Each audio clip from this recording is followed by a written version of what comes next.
Hi guys, welcome to my channel. My name is Majiduna, and this is the second part of the topic I'm discussing. If you didn't get my first topic, it's called emotional abandonment, and this topic on my second part is about the opposite now, which is emotional smothering.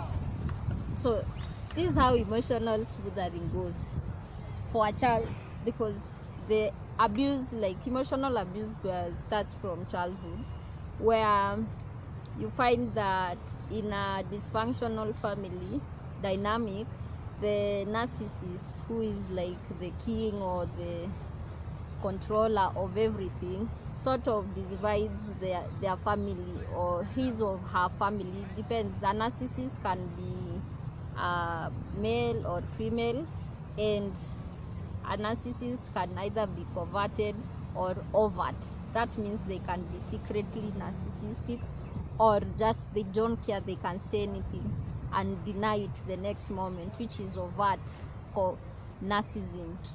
So in regards to emotional smothering, this usually, with the smothering, it goes to the golden child in the family, or the last child, who is usually left the last one to leave the house. So this is how the nene for the smothered children, it goes like, it's still emotional abuse, even if when you are like being praised excessively for something small, or like an achievement, when it is somehow implied, if you are good to me, I will praise you. If you are bad to me, I will completely ignore you, completely reject you emotionally, or give you the silent treatment until you agree to what I want, which is like sort of just this. They're basically saying, the narcissist, that this relationship between me and you will only work. What you want from me, you must be willing to stand by whatever shitty or whatever lies I feed you, and you must learn to defend them. It is dangerous still. It alienates the child. It makes the child come to like these extreme standards they have to live by in their heads, just to please their parent, or to please their caregiver, or their guardian. So with smothering, you are excessively praised, you are excessively compared. Like for example, you are not supposed, ufai kufanya hivi kama fulani. The other person, they will usually point to the scapegoat child, or the black sheep of the family. Ufai kufanya hivi, unaanza kukua kama say the black sheep of the family, while the black sheep is emotionally abandoned completely, because they can see the two-faced of the narcissists. Like, they do have like so many personalities. You can't quite pinpoint which one you will meet that day. And with both of this abuse, they end up like messing up these children when they grow up, and they sort of like, the smothered child sort of tends to become emotionally closed off. So they they crave the intimacy, the closeness, but they also do not want to be so clustered by the relationship. Like, it only reminds them of how they were like trapped in this one-way relationship, and as a result they want to be in a relationship, but at the same time they do not want to commit emotionally, because that's all they got. They tend to even pick up on those negative traits of a narcissist, of loving you from a distance. Sort of when they sense that there's a confrontation coming, or they sense that you've changed, they will pull out first so you cannot hurt them. So when they run off or they leave, they will say, at least nilitoka. They don't want to face that pain that he might, whatever, you don't know, but they do not want, and they will go to so many extremes to avoid that pain. and they also tend to start being like even the manipulative to get their way, because they were taught that you had to do something for me so I could do something for me, so it's something for you, you see. So these children, they never received genuine love.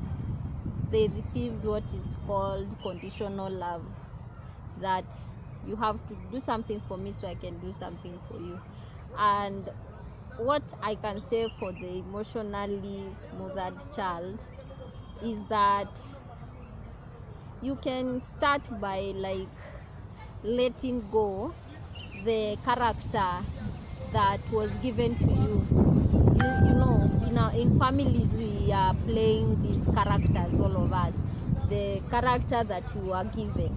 And when I say we are playing this character is not us. So you have to face that thing you fear the most, that watu watasema nini. Do what you love and see what they will tell you. Kile watasema, be ready to face it and be open to feeling whatever you feel at that time. Also, another way is to sort of distance yourself from the emotionally manipulative person, maybe through being just, you give yourself time to find out who you are, what your strengths are, what makes you you.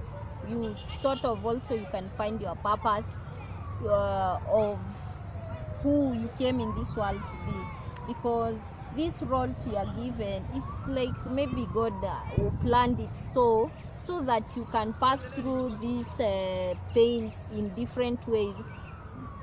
When you come out stronger, you come out a changed person, and you come out wanting to teach others to be better, and that's how you create a better world for yourself and for others.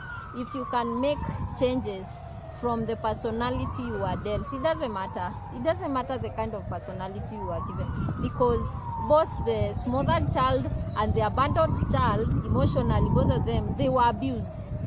So you need to find the other half of part of you that was completely ignored from your life and try nurturing it. That is love, having faith, having hope, and giving unconditional love. And then another way of like you working on yourself and removing the patterns or the programs that were installed into you. You may not like them, you may not like the personality you are given.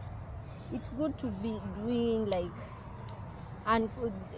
charity work, something that you are doing out of goodwill, out of your heart, because when you help like someone, tuseme kama children's home, if you visit a children's home, you spend time with these kids, you play with them, talk to them, just listen to them. This is a part of you are giving out. This is love that was never given to you. So if you give these children love, they sort of tend to reflect it back to you. So you start at least acknowledging what was given to you was called conditional love. But when you start doing like things from your heart with no expectations of the outcome, you start somehow sort of finding the parts of you that were never reflected or mirrored back to you. Because everything is within us, everything. We are blessed with everything. God akituleta hapa, we were complete. Even the disabled ones, we are complete. He chose this for us. He chose us to be in these paths we come to. He chose us to be in those families so we can learn, and maybe in future teach people or make this like your environment or the people that surround you a better place for the next person. It's sort of like holding a peaceful space for another human being with no expectation of any sort of reward, with no expectation of anything, just doing this out of goodwill. And if you continue doing this, even in 3 months, you start seeing like amazing changes, because these are things that these are what are called breakthroughs. You may be blocked or tired or you are following one system. But once you make it in your heart that you are not happy with the person you are, and you are willing to change, and you start taking those steps to change, God pushes you. He opens little doors, and you have to be really aware of who you are, so you can be best placed and notice the little doors that God opened for you to be a better person, and in general make this world a better place, like Michael Jackson said. So you guys, you need not hate the person who abused you. You need to forgive with love. Forgive with love, but take the lesson. Don't forget the lesson, and don't put yourself in a situation to be abused again, or to be manipulated, or to be gaslighted, or to be coerced into doing something you do not want. And that's all for me. So you guys enjoy yourself. Today I decided to come to the park, at least for a change, instead of working from my office, and I've really enjoyed.